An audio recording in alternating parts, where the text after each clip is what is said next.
प्रेम से कृष्ण भगवान माता राधा सतभामा रुक्मिणी की जय।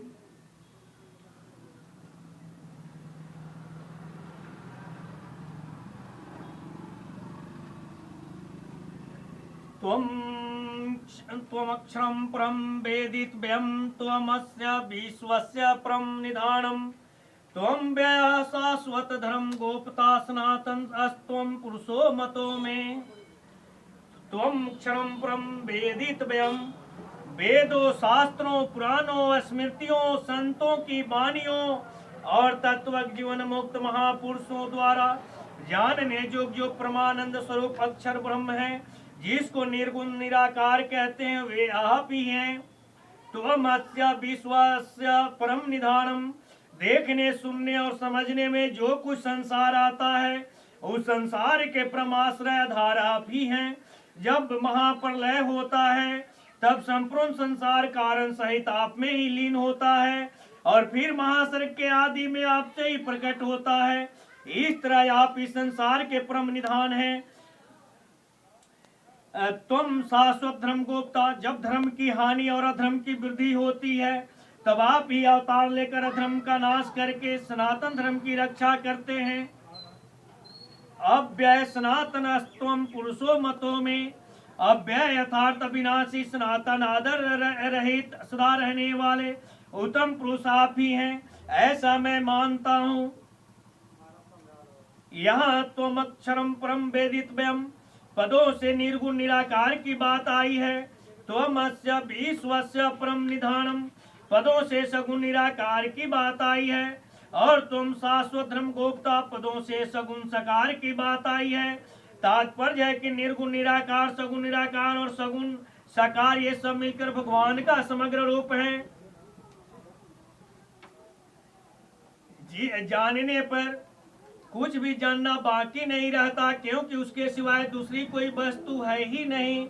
बोलिए प्रेम से कृष्ण भगवान माता राधा सतभामा रुक्मिणी की जय।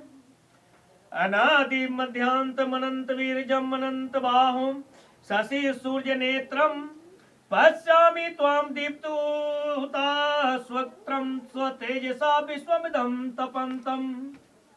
अनादि मध्यांतम, आप आदि मध्य और अंत से रहित है और अर्थात आपकी कोई सीमा नहीं है। 16वें श्लोक में भी अर्जुन ने कहा है कि मैं आपके आदि मध्य और अंत को नहीं देखता हूँ। वहां तो देशकृत अनंतता का वर्णन हुआ है और यहाँ कालकृत अनंतता का वर्णन हुआ है।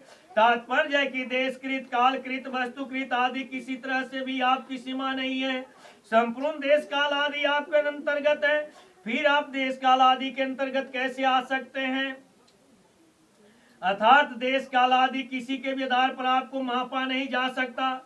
अनंत बीरजम, आप में अपार पराक्रम, सामर्थ्य, बल और तेज है। आप अनंत असीम शक्तिशाली हैं। अनंत बाहुम, आपकी कितनी भुजाएं हैं इसकी कोई गिनती नहीं हो सकती। आप अनंत भुजाओं वाले हैं। शशि सूर्य नेत्रम, संसार मात्र को प्रकाशित करने वाले जो चंद्र और सूर्य हैं वे आपके नेत्र हैं, इसलिए संसार मात्र को आपसे ही प्रकाश मिलता है। दीप्त हुता सगोक्तम, यज्ञ होम आदि में जो कुछ अग्नि में हवन किया जाता है उन सबको ग्रहण करने वाले दे दीप्यमान अग्नि रूप मुख वाले आप ही हैं। स्वतेजसा विश्वमिदं तपंतम, अपने तेज से संपूर्ण विश्व को तपाने वाले आप ही हैं। तात्पर्य यह है कि जिन जिन व्यक्तियों, वस्तुओं, परिस्थितियों आदि से प्रतिकूलता मिल रही है उनसे ही संपूर्ण प्राणी संतप्त हो रहे हैं। संतप्त करने वाले और संतप्त होने वाले दोनों एक ही विराट रूप के अंग हैं। इस श्लोक का तात्पर्य कि भगवान सब तरह से अनंत हैं। उनके तेज से तपने वाला विश्व भगवान से अलग नहीं है, अतः तपाने वाला और तपने वाला दोनों ही भगवान के स्वरूप हैं। बोलिए प्रेम से कृष्ण भगवान माता राधा सतभामा रुक्मिणी की जय। द्यावा पृथिव्योपरिदमन्तरं हि व्याप्तं त्वयैकेन विदिशश्च सर्वा दृष्ट्वाद्भुतं रूपमुग्नं तवेदं लोकत्रयं प्रव्यथितं महात्मना। इस संबोधन का तात्पर्य है कि आपके स्वरूप के समान किसी का स्वरूप हुआ नहीं है, नहीं है नहीं, होगा नहीं और हो सकता भी नहीं। इसलिए आप महात्मा अर्थात महान रूप वाले हैं। द्यावा पृथ्वीर्योरीद मंतरम ही व्याप्तम त्वैकेन दिशच्च सर्वा। स्वर्ग और पृथ्वी के बीच में जितना अवकाश है, पोलाहट है, वह सब पोलाहट आपसे परिपूर्ण हो रही है।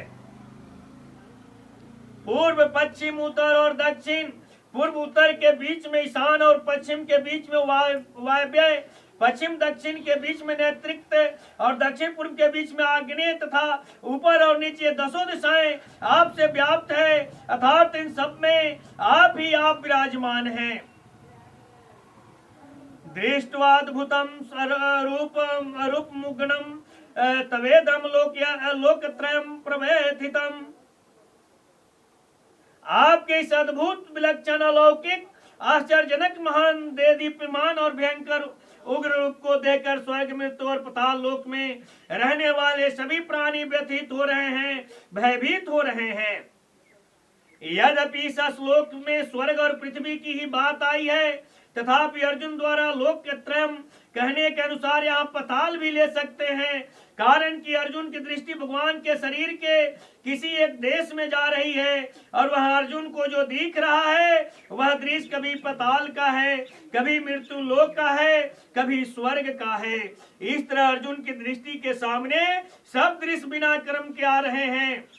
यहाँ पर एक शंका होती है कि अगर विराट रूप को देखकर त्रिलोकी व्यतीत हो रही है तो दिव्य दृष्टि के बिना त्रिलोकी ने विराट रूप को कैसे देखा।